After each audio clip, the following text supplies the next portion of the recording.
یہ سوال بھی اکثر پوچھا جاتا ہے، مولوی صاحب دیوالی کی مٹھائی کھانا کیسا ہے؟ ٹھیک ہے، میں مانتا ہوں کہ دیوالی کی مٹھائی میں جو پوجا کے لیے جو مٹھائی ہوتی ہے اس کو الگ کر دیا جاتا ہے، مگر ہے تو وہ ایک شرکیہ تہوار کا سمبل۔ بھئی ہمارے شریعت کے حساب سے اس دنیا کا سب سے بڑا پاپ یہ ہے کہ اللہ کے علاوہ کسی اور کی عبادت کی جائے۔ اور ظاہر ہے ہمارے غیر مسلم بھائی اگر ہماری بات سن رہے ہوں، ان کو برا بھلا کہنا مقصد نہیں ہے، لیکن یہ ہمارا بلیف ہے، ہمارا عقیدہ ہے، ہم شرک کے معاملے میں کمپرومائز نہیں کر سکتے۔ ہم اپنے غیر مسلم بھائیوں کے ساتھ اچھے سے، پیار سے، محبت کے ساتھ رہیں، لیکن کسی شرک کے کام میں ہم سپورٹ نہیں کر سکتے۔ یہی شریعت کی تعلیم ہے۔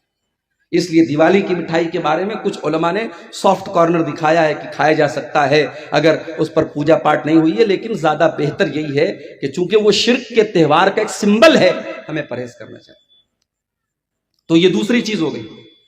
پہلی چیز کیا تھی؟ اللہ کی لعنت ہو اس انسان کے اوپر جو اپنے باپ کے اوپر لعنت کرے۔ دوسری چیز، اللہ کی لعنت ہو اس انسان کے اوپر جو غیر اللہ کے نام پر جانور ذبح کرے۔ اور تیسری چیز، لعن اللہ من آبا محدثا، اللہ کی لعنت ہو کسی ایسے انسان کے اوپر جو کسی بدعتی کو پناہ دے، دین کے اندر نیا کام نکالنے والے کو اپنے گھر میں پناہ دے۔ جب گھر میں پناہ نہیں دے سکتے، موبائل میں کیسے پناہ دے سکتے؟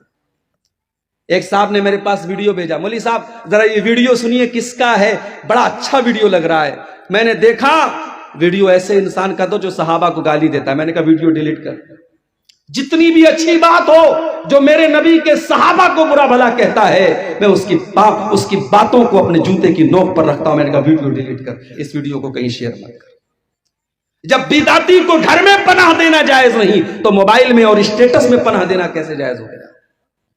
اس لیے کسی ایسے عالم کو، ابھی کل میری تقریر تھی، کہاں پہ تھی کل؟ صدل پور میں، وہاں کلکتہ سے ایک صاحب تقریر کرنے کے لیے آئے تھے، موضوع روایت، من گھڑت روایت بیان کر رہے ہیں۔ میں نے تقریر میں کہا اہل حدیث کے اسٹیج پر ایسے لوگوں کو مت بلاؤ میرے بھائی، کیا ہو گیا ہے ہماری قوم کو؟ ابھی ایک جلسے میں نے سنا ایسے مقرر کو بلایا جا رہا ہے جس کے باقاعدہ یوٹیوب کے اوپر بھجن موجود ہیں، جو غیر اللہ کے لیے بھجن گاتا ہے اور غیر اللہ کے لیے جو ہے اللہ کے علاوہ دوسروں کی تعریف میں وہ لمبے لمبے قصیدے پڑھتا ہے اور کفریہ باتیں کرتا ہے۔ اس کو آج ہماری جماعت اہل حدیث کے اور شیر آبادی کے اسٹیج پہ بلایا جاتا ہے۔ یہ شرم کی بات نہیں؟ میرے بھائی عقیدہ بھی کوئی چیز ہوتی ہے، ایمان بھی کوئی چیز ہوتی ہے۔ ہمارے اسٹیج کا ایک وقار ہے، ایک سمان ہے، ایک ڈگنیٹی ہے، ایک پہچان ہے، ایک آئیڈینٹی ہے، اس کو برباد مت کرو میرے بھائی۔ جس کی بھی لچھے دار باتیں ہیں اور جس کے کبھی آپ نے نام سن لیا اس کو بلانے مت لگو، پتہ لگاؤ وہ عالم ہے کہ نہیں، وہ اہل حدیث ہے کہ نہیں، اس کا عقیدہ صحیح ہے کہ نہیں۔ جب بدعتی کو پناہ دینا جائز نہیں ہے تو بدعتی کو اپنے موبائل میں بھی پناہ دینا جائز نہیں۔ چوتھی چیز، وَلَعَنَ اللَّهُ مَنْ غَيَّرَ مَنَارَ الْأَرْضِ، اور اللہ تعالیٰ کی لعنت اس انسان کے اوپر جو زمین کے نشانوں کو مٹا دے، جو اپنے کھیت کے نشان کو مٹا کر کے پڑوسی کے کھیت پر ناجائز قبضہ کر لے، اپنی زمین کے کاغذات میں ہیر پھیر کر کے اپنے بھائی کی زمین پر ناجائز قبضہ کر لے، زمین کے نشانات کو مٹا لے، اس انسان کے اوپر اللہ کی لعنت ہو۔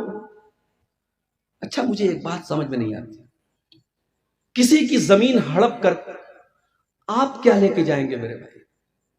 مان لو آپ نے کسی کی زمین ناجائز طریقے سے ہڑپ لی، آپ کو تو جانا ہے 2 گز زمین میں نا، اس سے زیادہ تو نہیں ملے گی آپ کو۔ اب وہ زمین آپ کی اولاد، آپ کے بچے فائدہ اٹھائیں گے، آپ خود بھی گنہگار ہوئے، آپ کے بچے بھی گنہگار ہوں گے، اور آپ کو ملنے والی بھی چیز نہیں ہے، آپ تو قبر ہی میں جائیں گے۔ ایسی زمین جائیداد کے لالچ کا کیا کرنا ہے میرے بھائی؟ اسی لیے اللہ کے نبی فرماتے ہیں میں ایک انسان ہوں، میرے پاس لوگ زمین و جائیداد کا مسئلہ لے کر کے آتے ہیں، ہو سکتا ہے کہ کسی کی چکنی چپڑی بات کو سن کر کے میں اس کے حق میں فیصلہ کر دوں، اے میرے صحابہ کان کھول کر کے سن لو، اگر میں نے غلط فیصلہ کر دیا اور جو حقدار نہیں تھا اس کو میں نے دوسرے کی زمین دے دی، تو کان کھول کر کے سن لو، فَإِنَّمَا أَقْطَعُ لَهُ قِطْعَةً مِّنَ النَّارِ، میں زمین کا ٹکڑا نہیں دے رہا ہوں، میں جہنم کی آگ کا ٹکڑا دے رہا ہوں، اس لیے وہ زمین لینے والا کان کھول کر کے سن لے۔ میرے بھائیوں، سب ٹھاٹ پڑا رہ جائے گا جب لاد چلے گا بنجارا، کسی کی زمین جائیداد ناجائز طریقے سے مت ہڑپو۔ آج افسوس کی بات ہے، کچہریوں میں، عدالتوں میں سب سے زیادہ کیس اگر ملے گا مسلمان کا ملے گا، کوئی بھائی کی زمین پر قبضہ کر کے بیٹھا ہے، کوئی بہن کا حق مار کے بیٹھا ہے، کوئی بیٹی کا حق مار کے بیٹھا ہے۔ میرے بھائی ایسا نہ کرو، اللہ کے نبی نے لعنت کی ہے۔ اور آگے بڑھیے، لعنت کا حقدار بنانے والا دوسرا کام، اللہ کے پیارے نبی فرماتے ہیں لعن اللہ آکل الربا وموکلہ وکاتبہ وشاہدیہ، اللہ کی لعنت ہو سود کھانے والے پر، سود کھلانے والے پر، سود کی گواہی دینے والے پر، اور سود کو لکھنے والے پر۔ اور آپ نے آگے یہ بھی فرمایا وَهُمْ سَوَا، سب کے سب برابر ہیں، کھانے والا بھی برابر، کھلانے والا بھی برابر، سود لکھنے والا بھی برابر، اور سود کی گواہی دینے والا بھی برابر۔ آج یہ کام بھی بڑے دھڑلے سے ہو رہا ہے۔ کوئی بندھن لون چل رہا ہے صاحب، عورتوں کو لون دیا جا رہا ہے، بینک والا آتا ہے مردوں کو کنارے کر کے پہلے عورتوں سے بات کرتا ہے، تمہیں لون چاہیے؟ پہلے سے بیوی بیچاری اس کے شوہر نے سکھایا، بول دینا ہاں چاہیے، 1,00,000 2 لاکھ روپے کا لون بڑی آسانی سے مل جاتا ہے، ہر مہینے بیاج بھرا جا رہا ہے۔ میرے بھائی یہ مسئلہ آپ کو کس نے بتا دیا کہ بیاج کا صرف لینا حرام ہے؟ اللہ کے نبی فرماتے ہیں بیاج کھانے والے پر بھی اللہ کی لعنت، اور بیاج کھلانے والے پر بھی اللہ کی لعنت۔ اور ایک بات اور سن لو،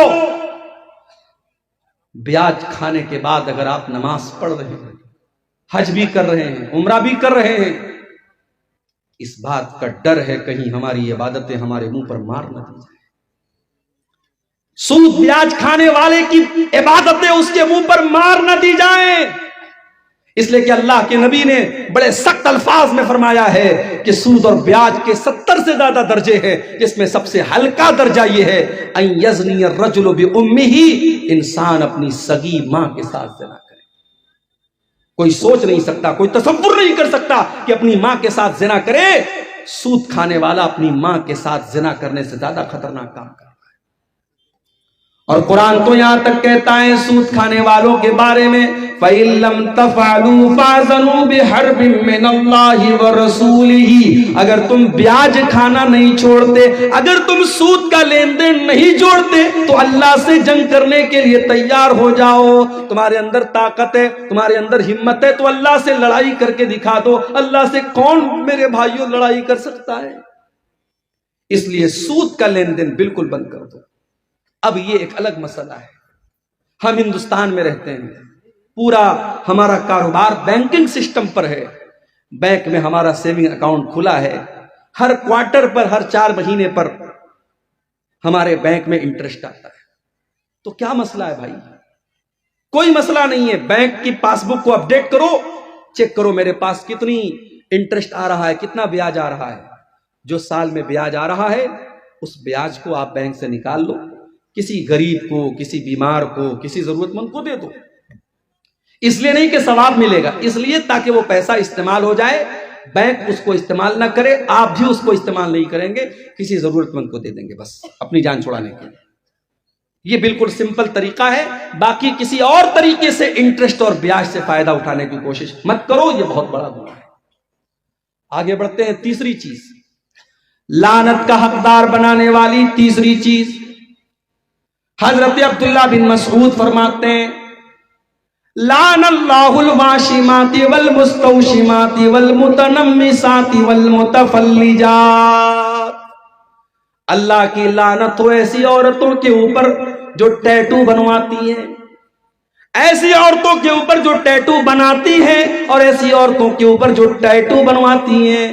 ٹیٹو بنوانا حرام ہے، مرد بنوائے تب بھی حرام، عورت بنوائے تب بھی حرام۔ آج کل بڑا رواج چلا ہے، شوہر بیوی کے نام کا ٹیٹو بنوا رہا ہے، بیوی شوہر کے نام کا ٹیٹو بنوا رہی ہے، حرام ہے ٹیٹو بنوانا. اللہ کے نبی نے کہا گدنا گدوانے والے پر اور ٹیٹو بنوانے والے پر اللہ کی لعنت. والمتنمسات، اور اپنے آئی برو کے بالوں کو نوچنے والی اور اپنے آئی برو کے بالوں کو چھوٹا کرنے والی عورتوں کے اوپر بھی اللہ کی لعنت ہو. ہاں اگر کسی عورت کا آئی برو نارمل سے زیادہ ہے، جو بال عورت کو نارمل عورتوں سے زیادہ ہے، اس بال کو ریموو کیا جا سکتا ہے.